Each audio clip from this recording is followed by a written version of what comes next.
Сегодня у нас очень важное событие. Сегодня благодаря нашим партнерам, благотворительному фонду Нурали Алиева Жан-Арту, его друзьям, партнерам прибыл груз из Китая. Это 26 аппаратов искусственной вентиляции легких и более 260 кислородных концентраторов. На самом деле сегодня это является своевременная помощь городу, горожанам, да, нашим больницам в первую очередь.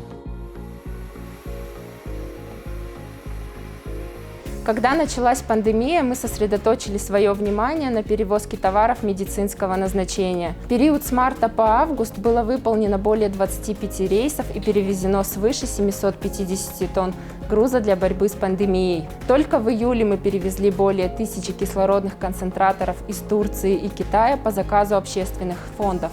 Более 400 тонн медикаментов было доставлено из Индии и России. И мы продолжим прикладывать все усилия для доставки жизненно необходимых товаров и медикаментов.